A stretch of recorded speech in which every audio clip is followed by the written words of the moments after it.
Class ইলেভেনের second সেমিস্টারে জিওগ্রাফির প্র্যাকটিক্যালে মানে ব্যবহারিক ভূগোলে সিলেবাসে কী কী আছে সেটা শুধু বলবো তা নয়, তার সাথে সাথে এই যে বিষয়গুলো আছে এগুলো তোমাদের সিলেবাসে আছে, এগুলো আমি দেখিয়ে এবং বুঝিয়েও দেব, দেখতে থাকো।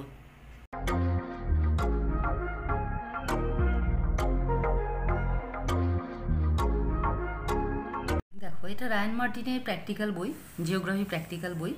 এখানে সূচিপত্র রয়েছে তোমাদের, যেটা এবার পরীক্ষায় আসবে যে অধ্যায়গুলো থেকে, তার মধ্যে দেখো 6টি অধ্যায় আছে। হ্যাঁ, 7 নম্বরে তো মডেল সেট রয়েছে, সেটাও কিছু বিষয় না, সিলেবাসের মধ্যে না, মানে সেটা সিলেবাসেরই, কিন্তু বুঝতে হবে এই 6টি বিষয়। প্রথমে রয়েছে মানচিত্র ধারণা, 1 নম্বরে রয়েছে। মানচিত্র ধারণাটা তোমরা খুব সহজেই বুঝতে পারবে। মানচিত্র ধারণা মানে ম্যাপ। তোমরা বিভিন্ন ম্যাপ করেছো এতদিন পর্যন্ত, ক্লাস 10-এ ইন্ডিয়ার ম্যাপ করেছো, 9-এ ওয়েস্ট বেঙ্গলের ম্যাপ করেছো, সেই ধরনের ম্যাপগুলো। যেমন দেখো আমি এখানে দেখাচ্ছি, এই যে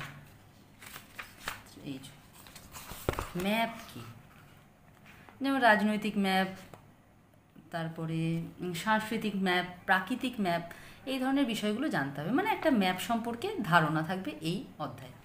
এরপরে রয়েছে মানচিত্র স্কেল। এটা কিন্তু তোমরা আগে একটু শিখেছো, ওই ক্ষুদ্র স্কেল ক্লাস 9-এ পড়েছিলে, মাঝারি স্কেল, বৃহৎ স্কেল, এই যে মানচিত্র স্কেল। এই অধ্যায়ে কিছু অঙ্কের মতো ক্যালকুলেশন করতে হবে এবং তার থেকে ছবি আঁকতে হবে। হ্যাঁ, কীরকম ছবি, মানে ড্রয়িং, গ্রাফ টাইপের একটা জিনিস আঁকতে হবে।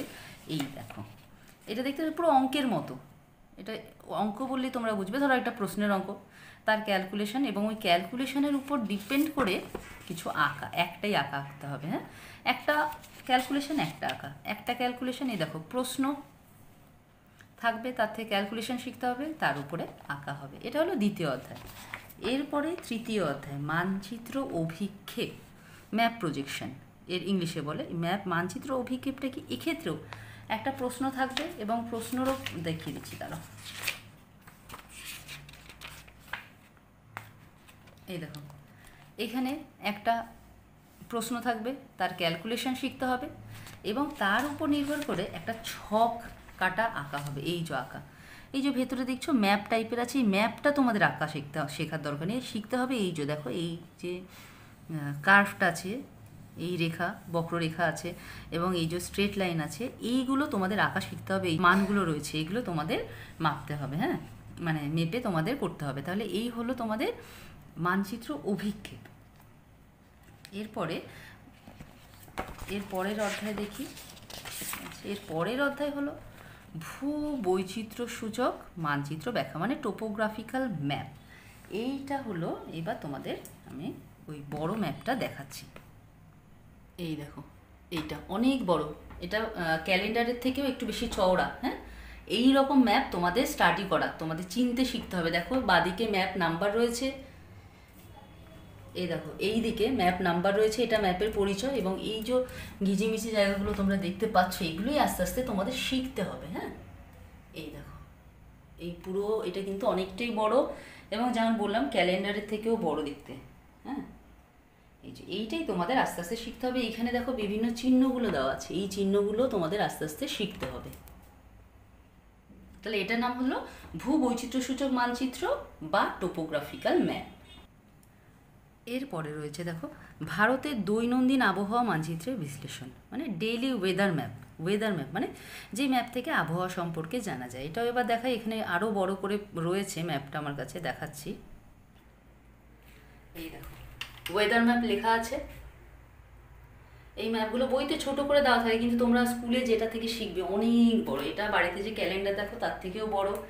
এটা ধরো তোমাদের স্কুলে যে ব্ল্যাকবোর্ড থাকে, যেটা থেকে তোমরা শেখো, তার মতন এই যে এত বড় দেখতে। দেখো আমি যদি বড় করে দেখাই,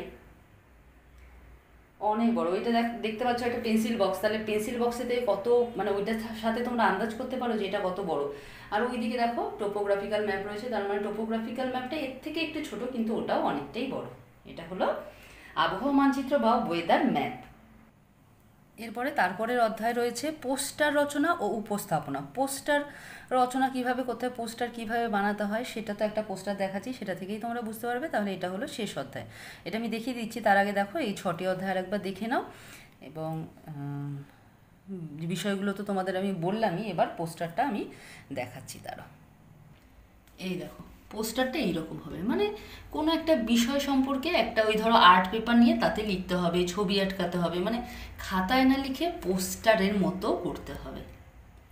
একটা বড় পেজ নিয়ে মানে আর্ট পেপার নিয়ে তার মধ্যে পুরোটার মধ্যে এটা তৈরি করতে হবে, যে বিষয় স্কুল থেকে বলা হবে সেই বিষয়ের উপরেই তৈরি করতে হবে। তাহলে এই হলো তোমাদের যা দেখিয়ে দিলাম, এই তোমাদের বিষয়গুলো তোমাদের প্র্যাকটিক্যালি করতে হবে। আশা করি বুঝতে পেরেছো। আর এই ভিডিও থেকে কোনো প্রশ্ন থাকলে অবশ্যই আমাকে কমেন্ট করে জিজ্ঞাসা করো। তাহলে আজকের জন্য এখানেই শেষ করছি। খুব তাড়াতাড়ি তোমাদের প্রয়োজনীয় আরও অনেক ভিডিও নিয়ে আসতে চলেছি।